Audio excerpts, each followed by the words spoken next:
Então aconteceu que no segundo 1023º ano do governo do Jonas, o Membronita pensou, e estando a ponderar, sua mente se iluminou e pôde ver claramente. Pois em verdade vos digo, meus fiéis, que se dentre vós algum membronita, deste emana sabedoria e conhecimento, e a verdade vos libertará. Sábio é o membronita que conhece os limites da própria ignorância. A sua alma está em jogo. Decidi investigar melhor o assunto. E que depois de muito conhecimento adquirir, descobre que, por fim, nada sabe. O membro fiel. Saudações, membronitas! Eu sou o Ozzy e esse é o Membro Pod, seu canal de podcast de estudo da história da Igreja de Jesus Cristo dos Santos dos Últimos Dias. Olha só. Warren Parrish. A gente já falou de bastante gente com nome repetido aqui, não vão se confundir. Olha, a gente já falou de dois Johns, né? O John D. Lee e o John C. Bennett. A gente já falou de dois Orsons, né? Orson Pratt e Orson Hyde, William Law e William Clayton, Willard Richards e Willard Chase, e agora a gente vai falar sobre o Warren Parrish. Quem foi esse cara? Já ouviu esse sobrenome? Eu já tinha ouvido falar desse sobrenome, o Warren Parrish. Qual foi a significância, a importância dele dentro dessa história da Igreja Sud? Vamos dar uma olhada. Ele nasceu em janeiro de 1803, 2 aninhos mais velho que Joseph, faleceu em janeiro de 1877, olha, é o mesmo ano em que faleceu Brigham Young. Dentre as atribuições que ele teve dentro da igreja, ele foi escriba de Joseph Smith. Mas aconteceu que o Parrish e outros líderes da igreja acabaram se desiludindo aí com Joseph Smith depois da falência daquele banco, né, o Kirtland Safety Society, e acabou deixando a igreja lá em 1837. Se desmembrando dessa igreja original aí de Joseph, ele, junto com outros líderes, acabaram criando uma igreja com o mesmo nome, né? The Church of Christ. Lembrando que, né, até essa época a igreja se chamava assim. Foi em 1838, na verdade, em que a igreja passou a ser chamada de Igreja de Jesus Cristo dos Santos dos Últimos Dias, né? Mas essa segunda igreja com o mesmo nome que eles criaram não teve muito tempo de duração, não. Logo se desintegrou, né, desavença, né, desacordo entre os líderes dessa nova organização. Bom, lá por 1844 o Parrish já estava trabalhando como ministro na Igreja Batista. Então, né, vida que segue. O Warren, ele casou com a Elizabeth Patten. A Elizabeth Patten, ela era filha do David W. Patten, que era um dos apóstolos originais da igreja, aquele primeiro grupinho. A gente já mencionou o David Patten aqui em algum desses últimos episódios. Mas vamos ver como que o Parrish conheceu a igreja? Pois é, isso foi registrado no diário do David Patten, né, tipo o sogrão dele. De 20 de maio de 1833, ele escreveu assim: o irmão Brigham veio a Teresa, né, o Teresa é o nome do local, né, em Nova York, onde prestou testemunho e ensinou discursos aos meus familiares. Ele batizou os meus irmãos Archibald e Ira Patten, também batizou Warren Parrish, Cheeseman, será que era o cara do queijo que ele não sabia o nome? Minha mãe e minha irmã Polly. Quem que é esse Cheeseman? Cara, que engraçado. Mas enfim, né? O Warren Parrish foi batizado aí nessa ocasião, 20 de maio de 1833. Então provavelmente ele já era casado com a filha do David? Talvez. Lembra que os membros da igreja foram expulsos lá do Missouri em 1833, imagina? 34, 33, alguma coisa assim. Bom, né? O Warren Parrish entrou para a igreja em 1833 e já em 1834 Joseph Smith falou que recebeu uma revelação de Deus dizendo que ele devia organizar uma milícia em Kirtland, Ohio, para marchar para Missouri para reconquistar Zion, né? Sião, a terra prometida deles. Ele organizou essa milícia, né, que se chamava o Acampamento de Sião, né, Zion's Camp. O Parrish se voluntariou para entrar nesse grupo militar e marchar para o Missouri. Ele e a família dele, né, ele e a esposa dele deixaram Kirtland junto com esse acampamento de Sião em maio de 1834.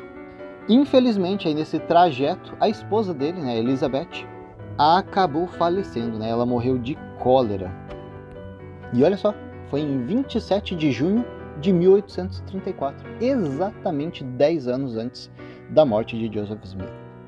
Em setembro de 1834, o Parrish e o Patton, né, o sogro dele, viajaram mais para a parte norte do Missouri para pregar o evangelho. Cara, eu tô vendo aqui, o Parrish, ele tinha uma filha com a mulher dele. Cara, quantos anos tinha essa filha? A mãe acabou de morrer, junho, julho, agosto, setembro, 3 meses. E o cara já tá indo servir missão com o sogro 3 meses depois da morte da esposa. Cara, é tenso, né? É difícil. Então, em 1835, Warren Parrish virou membro do primeiro quórum dos 70 e também virou escriba de Joseph Smith. Então, com isso, ele acabou construindo a própria casa dele em Kirtland. Sobre o Parrish, Joseph Smith escreveu no diário, de 14 de novembro de 1835, aí nessa época, que o Parrish tinha sido, né, abençoado por Deus com o dom de descobrir coisas escondidas e foi investido com o conhecimento de línguas desconhecidas. Durante esse mesmo ano aí de 1835, o Warren Parrish, junto com Oliver Cowdery, William W. Phelps e Frederick G. Williams, trabalharam como escribas aí do livro de Abraão, né, os papiros que Joseph Smith estava digitando. Então Warren Parrish fez parte dessa equipe que ajudou, né, a escrever a pérola de grande valor que Joseph Smith ia ditando. Especificamente o Parrish e o William W. Phelps, sob a direção de Joseph Smith, também escreveram um documento chamado Alfabeto e Gramática da Língua Egípcia, que era tipo um dicionáriozinho, né, de inglês e egípcio, que Joseph Smith ia ditando para eles. Só que, né, tipo, enfim, a gente já viu no episódio, acho que 49, sobre os papiros de Abraão, que, cara, não tem nada a ver. Bom, aí no finalzinho do ano, né, em dezembro de 1835, então o Warren Parrish casou novamente, né, 1 ano e meio depois do falecimento da esposa, casou então novamente com Martha Raymond. Em maio de 1836, o Parrish já estava viajando aí de Kirtland para Tennessee e Kentucky, né? Então ele foi junto com o Patton, que era o ex-sogro dele, e o Wilford Woodruff. Cara, o Wilford Woodruff é um dos caras também que escreveu muito no diário dele, muito das informações históricas da igreja são coletadas do diário do Wilford Woodruff. O trio acabou sendo preso por um xerife local, né, porque um Matthew Williams, que era um ministro metodista, estava alegando que eles estavam fazendo falsas profecias. Pois é, por isso que eles foram presos. Entre essas profecias falsas que eles estavam pregando, foi alegado que eles estavam ensinando que Cristo iria vir, né, pela segunda vez, a segunda vinda de Cristo iria acontecer antes desta geração se passar. Pois é. Bom, agora está confirmado que era uma falsa profecia, né? Precisava ser preso? Não sei, talvez não, mas a profecia se mostrou falsa realmente. Eles foram levados a julgamento, onde não foi permitido que eles falassem, porque não podem falar. E eles foram condenados, né? Condenados como culpados. Eles acabaram sendo liberados da cadeia se eles pagassem, né, o preço, as custas da corte e saíssem da região em até 10 dias. Bom, voltando a história para Kirtland, então, ainda nesse ano, 1836, Joseph estava fazendo o quê? Organizando aquele banco, né, o Banco Kirtland Safety Society. O Warren Parrish foi convidado a trabalhar como tesoureiro dessa empresa. Joseph Smith estava encorajando todos os membros a investir em tudo que eles tinham, né? Todas as posses, terrenos, dinheiro que eles tinham, investir aí no Kirtland Safety Society com promessas, né? Promessas divinas de sucesso. Mas não durou muito tempo. Em 1837 o banco já tinha declarado falência. E de acordo com o George Albert Smith, né, o primão de Joseph, essa falência foi parcialmente resultado de Parrish roubando dinheiro, olha só. E aí, será que ele roubou mesmo ou ele foi usado como bode expiatório? Não sei mesmo, não tô falando nada. Pode ser, pode não ser. Por conta dessa situação toda, também o Parrish foi excomungado da igreja. E desse tempo em diante, né, então o Warren Parrish procurou destruir Joseph Smith e a igreja. Como resultado dessa perseguição, Joseph acabou sendo forçado a deixar Kirtland. Joseph Smith e Sidney Rigdon fugiram em 26 de julho de 1837, formando aí uma crise da igreja, né, porque muitos membros ficaram.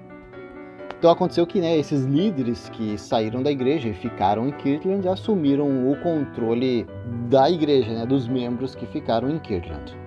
Mas é isso, né, mexeu no bolso dói.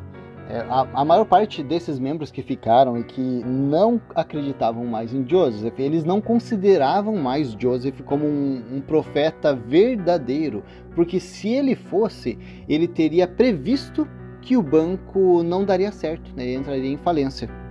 E não teria simplesmente, né, pego todas as posses, os dinheiros dos membros e criar uma crise financeira generalizada. Tinha um templo também em Kirtland, né? Então esses membros que ficaram acabaram assumindo o controle e a posse desse templo. A Eliza Snow fez um registro no diário dela. Eu acredito que a Eliza Snow é aquela que teve uma relação com Joseph, foi expulsa da casa pela Emma, que jogou ela pela escada. Acho que é a mesma, né? Bom, lembrando que quem fugiu foi Joseph Smith e Sidney Rigdon, né? Ainda tinha alguns membros que apoiavam Joseph que ainda não tinham saído da cidade, né?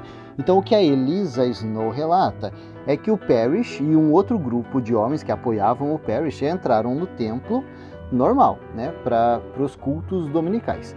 Só que eles estavam armados com pistolas e facas. Eles sentaram no púlpito, né, de um lado, né, do templo, enquanto o pai de Joseph, né, o Joseph Smith pai, e outros que ainda apoiavam Joseph sentaram do outro lado do templo.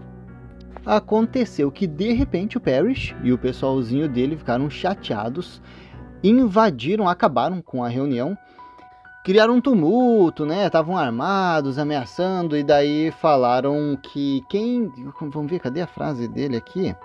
A Eliza Snow diz que ele desceu correndo do banco das testemunhas para a congregação, dizendo que iria estourar os miolos do primeiro homem que ousasse colocar as mãos sobre ele. Acabou que Joseph Smith pai chamou a polícia, né? A polícia chegou lá e tirou eles de lá e as reuniões continuaram. E isso é o que foi registrado pela Eliza Snow. Se a gente considerar que realmente aconteceu assim, poxa, Parrish, vamos segurar a onda um pouco, né? Mas enfim, a gente precisa de muito mais contexto para conseguir entender o que estava acontecendo aqui. O Parrish escreveu muitas cartas para os jornais locais expressando a raiva que ele estava dos líderes da igreja, se referindo a eles como infiéis. Em uma dessas cartas, o Parrish disse que o Martin Harris, que era uma das testemunhas aí do livro de Mormon, veio uma vez conversar com ele e disse que ele nunca tinha visto as placas, exceto em uma visão. E que Martin Harris foi além ainda. Ele disse que qualquer homem que clamasse, né, ou alegasse ter visto as placas de qualquer outra forma, a não ser, né, assim, de uma forma espiritual, se alguém tivesse dito que viu as placas literalmente, né, fisicamente, estaria mentindo. O Wilford Woodruff, então, quando ele leu isso aí no jornal, cara, ele ficou chateado, né, com o Parrish, e ele falou assim no diário, né, então o Wilford Woodruff, no diário dele de 4 de abril de 1838, escreveu que essas declarações aí do Parrish estavam cheias de calúnia e difamações contra Joseph Smith. Bom, então como a gente já viu, né, o Parrish eventualmente liderou esse grupo de dissidentes, né, o pessoal que largou da igreja. Então quem estava liderando eles foi o Warren Parrish. Com o mesmo nome, né, era o mesmo nome da igreja. Só que o George Albert Smith registrou que eles tinham a intenção de renunciar ao livro de Mormon, renunciar a Joseph Smith, mas manter as doutrinas mormons. E, pois é, entre os membros que estavam associados nessa nova organização aí do Warren Parrish, estava Martin Harris. Logo no início de 1838, o Parrish já estava assumindo o controle da igreja na região de Kirtland, inclusive tomando a posse do templo de Kirtland. Porque o pessoal que ainda apoiava Joseph, que estava ali na cidade, já tinham saído, eles foram para Far West, no Missouri. Nesse período aí foi levantado um debate sobre a validade do livro de Mormon, né, e as revelações que o livro continha. Então acabou que o Warren Parrish, junto com, né, o pessoalzinho dele, que era o John F. Boynton e Luke S. Johnson, né, e outros líderes da igreja, acabaram declarando que essas revelações do livro de Mormon, elas eram sem sentido nenhum. O George Albert Smith relatou, um deles me disse que... Cara, o George Albert Smith era o quê? Um espião de Joseph Smith ali no meio deles? Cara, ele tava sabendo de tudo que aconteceu e estava relatando tudo? Um deles me disse que Moisés era um patife e os outros profetas eram tiranos e que Jesus Cristo era um déspota, Paulo um mentiroso e toda a religião uma farsa. E Parrish disse que concordava com isso em princípio. Isso acabou resultando em uma divisão permanente entre os apoiadores de Parrish e outros líderes, né, incluindo Martin Harris, que os advertiu para não rejeitarem o livro de Mormon. E com isso, né, com esse conflito todo, acabou que essa igreja de Warren Parrish foi dissolvida. Mais para frente, em 1840, o Parrish e a família dele se mudaram para Ohio. A partir de 1844, o Parrish se tornou um ministro da Igreja Batista. Já em 1860, cara, quantos anos que ele tinha? Em 1860, ele foi expulso da Igreja Batista, eita! Em 1875, essa segunda esposa dele faleceu, e em 1877, ele, né, o Warren Parrish, faleceu. Olha, algumas coisas me chamam a atenção, né? Ele ter surtado lá na igreja, armado e tal, é uma coisa um pouco ruim, preciso de mais contexto para entender o que aconteceu lá. Mas o fato dele ter sido expulso da Igreja Batista também não é muito um bom indício, não. Agora, duas informações de ambos os lados, né? Tanto do lado da igreja quanto do lado contra a igreja, são importantes se a gente conseguir confirmar que essas informações são corretas. A primeira informação que eu gostaria de confirmar é se aquilo que o Warren Parrish falou sobre Martin Harris é verídico, né? Que o Warren Parrish falou, que o Martin Harris citou ali como foi a visão, né, das placas, que não foi realmente física e tal. Se isso tiver confirmado, é uma coisa muito importante. Outra coisa importante aqui dessa história toda é quando o George Albert Smith falou, né, que o Warren Parrish falou que o Moisés era um patife, que Jesus era isso, que Paulo era aquilo, mentiroso, uma farsa e tal. Se o Warren Parrish falou isso mesmo, tiver confirmado, também é uma coisa bem importante de ser avaliada. Estou procurando mais algumas informações sobre o Parrish, para ver se eu encontro. Eu encontrei um tal de William R. Parrish. Quem será que é? Não consegui encontrar se era parente ou não, talvez.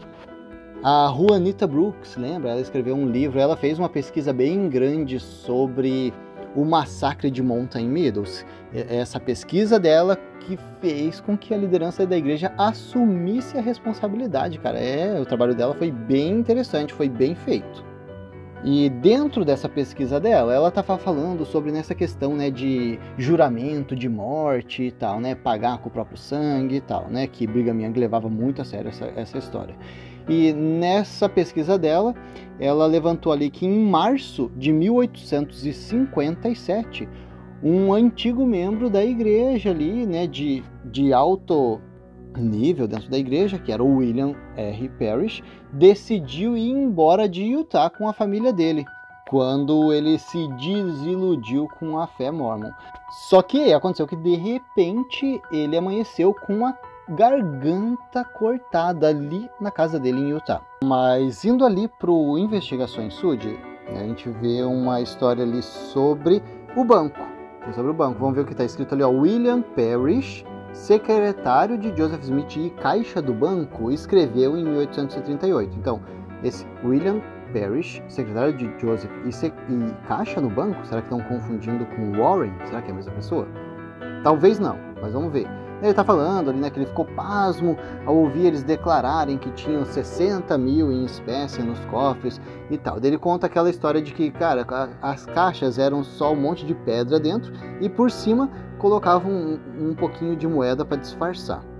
Estou dando uma olhadinha aqui para ver se eu encontro mais alguma informação. Olha só, aqueles que apoiaram o Warren na igreja, depois que eles se separaram de Joseph, aquele Luke Johnson e o John F. Boynton, eles eram apóstolos, eles eram do Quórum dos 12 Apóstolos. E tiveram mais alguns líderes do Quórum dos 70 também. Sylvester Smith e Leonard Rich eram do Quórum dos 70, também abandonaram a igreja de Joseph para se juntar aí ao grupo do Warren Parrish. E achei também um livro aqui, o The Rocky Mountain Saints, escrito por T.B.H. Stenhouse, de 1873. Olha só, o livro antigo, né? 1873. Página 301, 302. Cita uma carta que o Stenhouse recebeu em 30 de novembro de 1871, então 2 anos antes de escrever esse livro, o Stenhouse recebeu uma carta. Essa carta era de um indivíduo que estava presente lá em Provo, em Utah, e ele estava citando algumas barbáries que estavam acontecendo na igreja. Ele citou assim: caro Stenhouse, eu tenho lido atentamente o comunicado que acompanha a reforma. Se você quiser viajar mais e mostrar o efeito do país, dos discursos inflamados feitos em Salt Lake City, então esse Stenhouse gosta de expor a igreja, tá? E esse carinha tá mandando uma carta para ele contando mais uns causos. Olha aqui, você quer mais fofoca para expor? Aí vamos ver o que ele falou. Nesse momento você pode mencionar os assassinatos de Potter e Parrish em Springville e a bárbara castração de um jovem em Sunspit. E para coroar o clímax, o massacre de Mountain Meadows. Ameaças de violência pessoal ou morte são comuns nos assentamentos contra todos os que ousam falar contra o sacerdócio. Eu estava em uma reunião de domingo na primavera de 1857 em Provo, quando a notícia da castração em Sunspit foi comentada pelo bispo-presidente Blackburn. Alguns homens de Provo haviam se rebelado contra a autoridade, e Blackburn gritou em sua reunião dominical: quero que o povo de Provo entenda que os rapazes de Provo podem usar suas facas, bem como os rapazes de Sunspit. Rapazes, deixem suas facas prontas, há trabalho para vocês. O resultado disso foi que 2 cidadãos chamados Hooper e Belver morreram na noite seguinte. A única ofensa deles foi uma rebelião contra o sacerdócio. Este homem, Blackburn, continuou no cargo, pelo menos por mais 1 ano depois disso. As qualificações de um bispo eram uma submissão e obediência cega a Brigham e às autoridades, e um governo firme e implacável de seus súditos. Bom, é isso. Dei uma procurada legal aqui, cara. Gastei bastante tempo para procurar se eu encontrava alguma relação familiar entre o Warren Parrish e esse William Parrish. Não que faça alguma diferença na história, né? Mas curiosidade, né? Não encontrei nada, não consegui encontrar. Mas é isso, pessoal. O Warren Parrish, mais uma figurinha polêmica aqui na história da Igreja Sud. A gente vai ficando por aqui com esse episódio e até a próxima.